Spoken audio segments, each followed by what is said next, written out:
Kính chào quý khán thính giả của VBS Canada. Kính thưa quý vị, hàng năm vào tháng 11, làng dưỡng lão Ontario thường tổ chức lễ hội luận để tổng kết công tác hàng năm, cũng như lắng nghe những ý kiến của đồng hương nhằm kiện toàn công tác cho năm mới. Buổi hội luận đã được long trọng tổ chức tại Milan Banquet Hall. Chúng tôi xin gửi đến quý vị những hình ảnh đã được VBS Canada ghi nhận trong buổi hội luận này.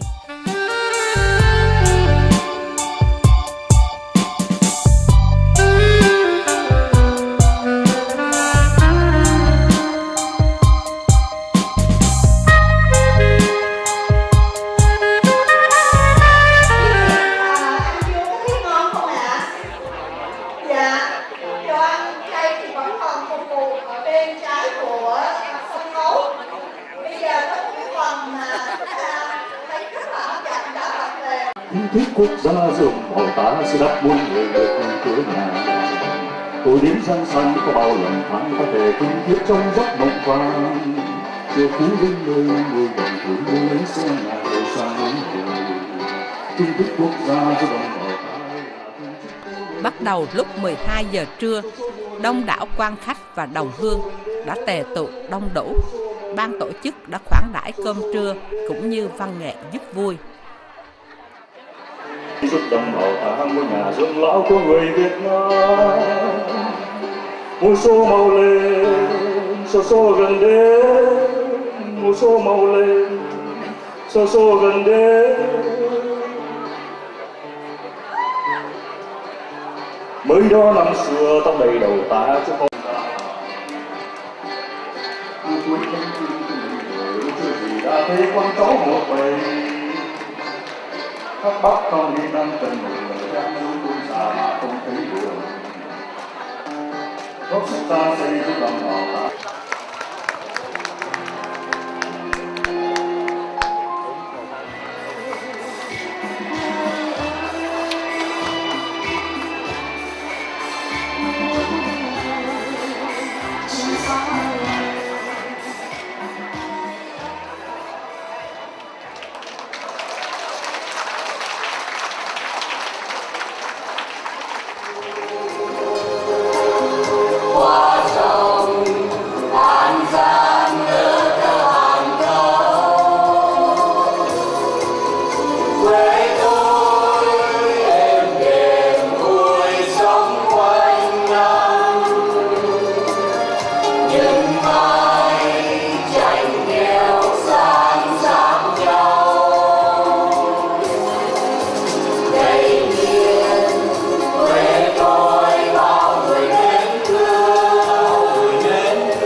Please rise and stand if you're able to for the national anthems.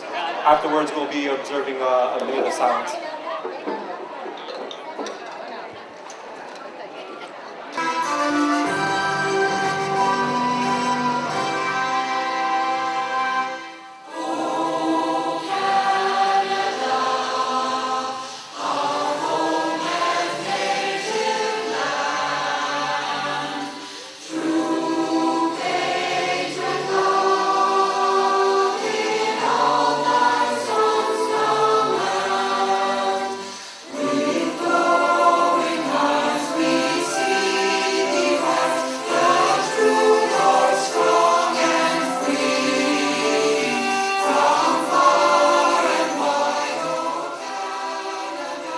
Buổi hội luận chính thức khai mạc với nghi lễ chào cờ.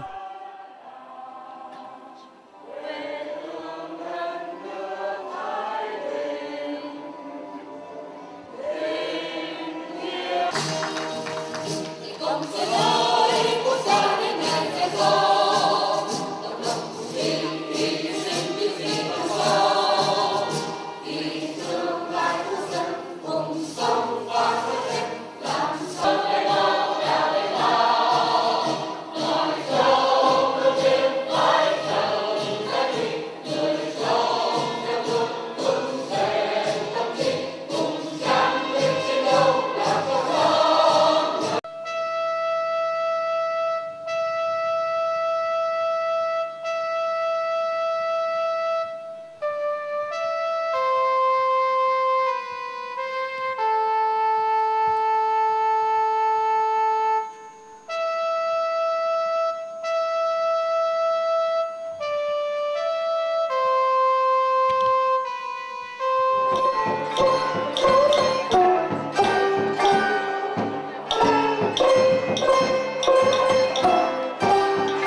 thượng Thích Thiện Tâm, chủ tịch, vì lý do bất khả kháng đã không thể có mặt, nên đã gửi đến video chào mừng quan khách và đồng hương, cũng như bày tỏ quyết tâm xây dựng làng dưỡng lão tuổi hạt Ontario. Mặc dù có nhiều khó khăn trong thời gian vừa qua. Anh chị em là dưỡng lão tuổi hạt, và cảm động hơn nữa khi thấy các em, các cháu trẻ tuổi đã và đang góp bàn tay cùng với các lớp huynh trưởng để quyết tâm xây dựng ngôi nhà dưỡng lão ấm cúng và hạnh phúc cho thế hệ ông bà cha mẹ. Our distinguished guests, especially our government officials who have to go right away after this, I would like to invite, as I call out your name, to please come up on stage with us. First and foremost, I'm honored to introduce Senator and Mrs. Ngô Thanh Hải. Could you please come up, please? I would like to invite MP Deb Schultz, MP of Vaughan Woodbridge. I would like to invite Honorable Michael Tibolo, Minister of Tourism, Cultural and Sports, and MPP of Vaughan Woodbridge. I would like to invite MPP Stephen Leche, MPP of King Vaughan. I would like to invite MPP Rudy Cusetto, MPP of Mississauga Lakeshore.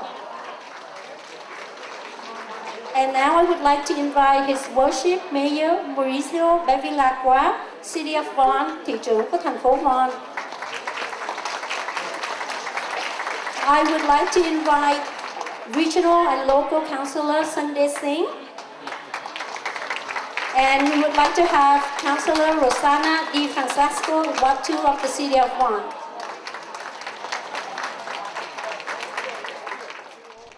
Trong số quan khách tham dự, ngoài nghị sĩ Ngô Thanh Hải còn có Bộ trưởng Du lịch, Văn hóa và Thể thao của tỉnh bang Ontario, thị trưởng của thành phố Vaughan và dân biểu nghị viên tại địa phương. And our board of directors, please prepare to come up to take a picture, okay? After the speeches. Trong phần phát biểu của ông Bộ trưởng Du lịch, Văn hóa, Thể thao tỉnh bang Ontario, ông cho biết rằng trong vòng một tuần lễ, chính quyền tỉnh bang Ontario sẽ trả lời và cho biết kết quả giấy phép xây dựng cũng như hoán đổi khu đất trong làng dưỡng lão tuổi hạt hiện nay. Good afternoon, ladies and gentlemen. I am truly honored to be here this afternoon. As was mentioned, I'm the Minister of Tourism, Culture and Sports. And as the Minister, especially the cultural portion, I'm very interested in seeing that culture continues and that we respect the traditions, the languages that we speak in this country, and we share with each other events like this. This is truly, truly an amazing event, and I'm honored to be here, bringing greetings on behalf of the Premier of the Province of Ontario and our government, and also to say that we are working diligently to ensuring that you do have the land to build a seniors' residence in the city of Vaughan. And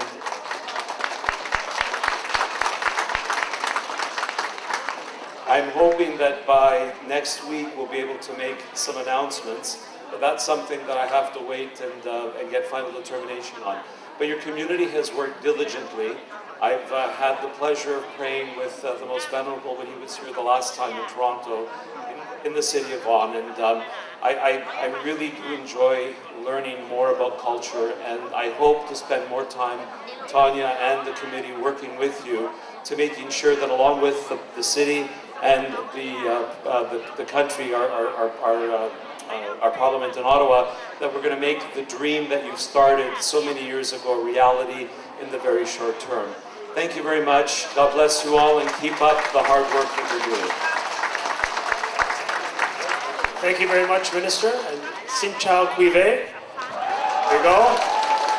I'm very proudly wearing my Journey to Freedom scarf as we mark the incredible journey that many of your families made in the pursuit of democracy to come to Canada and to really flee communism, given the difficulty you faced back in your home. And your story is a Canadian story that inspires me. The fact that you chose to come to this country, a democratic country, to raise your children, inspires me as a public servant. And so know that both Minister Thibault and Rudy, my colleague in the provincial parliament, we are very determined to build upon the sacrifice you've made to this country. And as the minister said, we are working in partnership with the City of Vaughan, with our mayor, with the entire council to get this project done. We know you have been so patient and working so hard to raise money. And that spirit of generosity has not gone unnoticed. We are partners and working to get it done. And our goal is to get this opened so that seniors in this country, within the Vietnamese community, could benefit from that improved quality of life. So on behalf of the government, I say thank you and wish you all a very pleasant afternoon.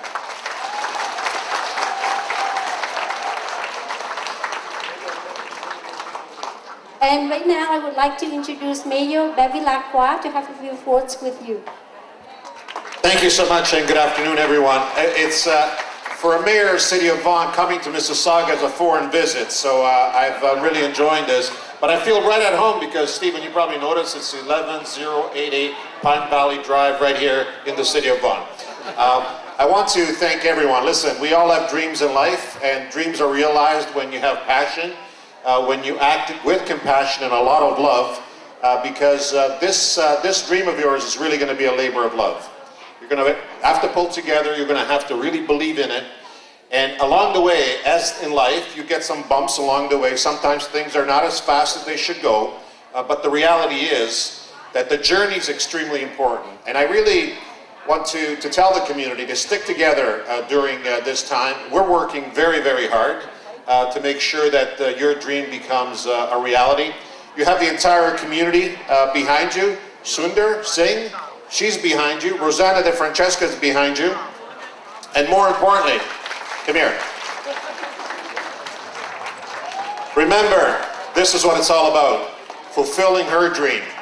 To make sure that this beautiful place that you're going to call home becomes a reality. And she often tells me that, Mayor, I will never forgive you if it doesn't happen. And when she says that, I listen. I listen because ultimately, in this journey called life, we look for examples of people who really embody those values that are extremely important. And I think she does every day. Look at that. This woman smiles every day. She doesn't complain. She does all those things that we could all learn from, and so for that, let's express to her our warmest and sincerest appreciation for everything that she represents and for who she is as a person. So let's hear it.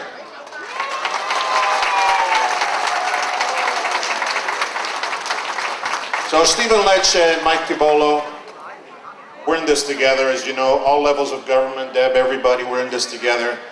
We owe it to people who believe in a dream to realize that dream, because ultimately, life is all about achieving our dreams. That's what it's about. But I also say that a dream without deadlines is just a dream. And so what we need to do is to make sure that we collectively work together. I know that both of you are working very hard to make this happen. And once we hear from the provincial government, I can guarantee you, and Rosanna is here to witness this, our council will do what we need to do to make sure that the dream is fulfilled. Have a great, great day. Wonderful. Thank you so much, Mayor. And now we would like to invite MP Sean to have a few words. Thank you very much, Tanya. It is amazing to be here with all of you, and it's done. And as the Mayor said, it takes all three levels of government and all of you to make sure that we can realize this dream. I was watching the chair and the video, and he explained so well how important this is. As the previous chair of the Liberal Seniors Caucus, I know how important it is to have, it's not just for seniors, have a community center, but then how much better to have that community center with a seniors residence attached. Because we know that as seniors age, they need to have their cultural sensitivity respected, they feel more supported, and they live longer and healthier lives. So we know that as all three levels of government, this is the vision. You have the right vision, You've inspired us to get on board with you. We've been waiting for the provincial government to resolve the land issue, but I want you to know the federal level has a national housing strategy, and in that strategy is supports to be able to move forward on these kind of projects. So let's hurry up and get the land resolved, and then as soon as we get that done, obviously the mayor's already got his support there to make it go through application process, zoning, whatever's required, and then we'll be there at the federal level to help you realize your dreams. So thank you for allowing me to be on this journey with you and a long partner and friend of the community. Thank you, Tanya. And thank you so much. And now our Senator Ngô Thanh Hải.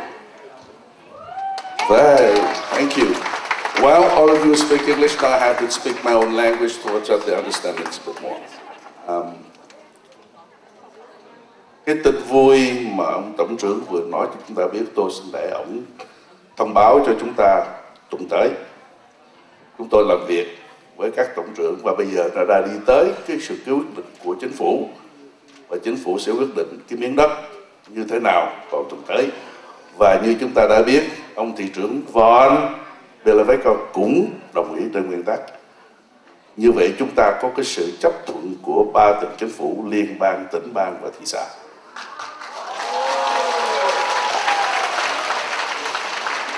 Bây giờ cái quyết định cuối cùng là cái quyết định của ban quản trị của làng dưỡng lão quyết định như thế nào đó, thì cái quyết định đó sẽ dành cho ban quản trị.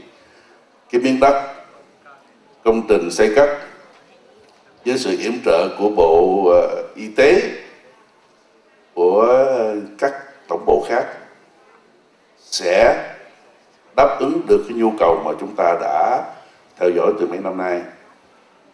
Chính phủ của tự do đã làm không được. Bây giờ tới chính phủ bảo thủ thì họ làm được.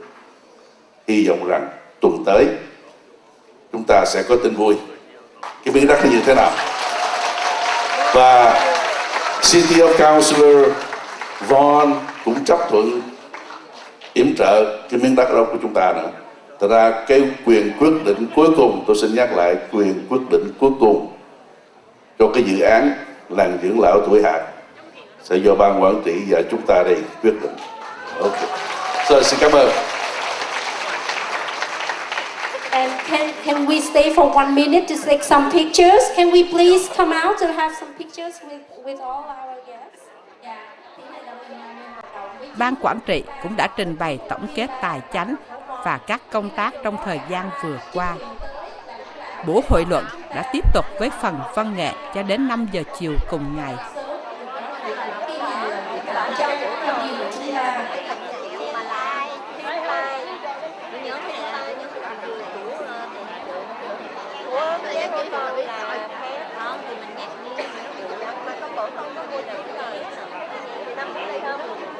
Và ông bác sĩ Trương Sắc Quang là cái nhà người sáng lập ra là những làm gì không? Ông cũng nằm ở trong ban quản trị và ông cũng nằm trong ban cố vấn ở Tuổi Hạt.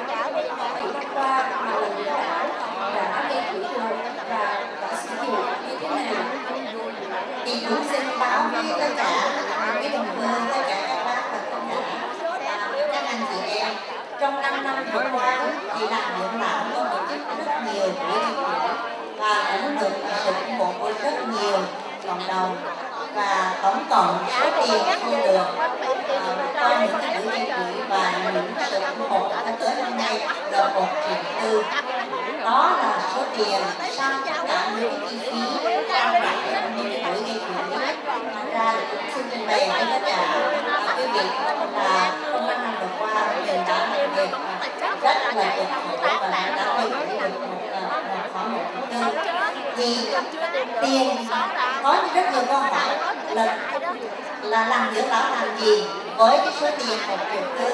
Thì xin trình bày với tất cả quý vị và các anh chị em là trong năm vừa qua thì cũng trong mấy năm vừa qua thì cũng có rất nhiều chi phí phải trang trải. Thứ nhất là vấn đề phải trả nợ nhà ban thì 900.000 trong số 1,4 triệu, 1,4 triệu đó là 900.000 để trả nhà ban. và khoảng 500.000 là phải trả cho tất cả những chi phí về cái miếng đất đó, chẳng hạn như tiền thuế hoặc là chi khác trả cho chính phủ, chẳng hạn như bảo hiểm, chẳng hạn những cái vấn đề phải gìn giữ cái cơ sở đó. Và ngoài 500.000 đó thì cũng có khoảng 150 phải trả cho cái vấn đề hành chánh để làm dưỡng lão làm việc, cho những luật sư hay có những cái hoạt động riêng. Thì nói tóm lại, trong vòng 5 năm vừa qua đó là làm dưỡng lão đã thu được 1 triệu tư thì đã dùng hết tất cả những cái chi phí đó rất là rõ ràng. Thứ nhất là vấn đề quan trọng nhất là phải trả tốt cái tiền nợ nhà ban.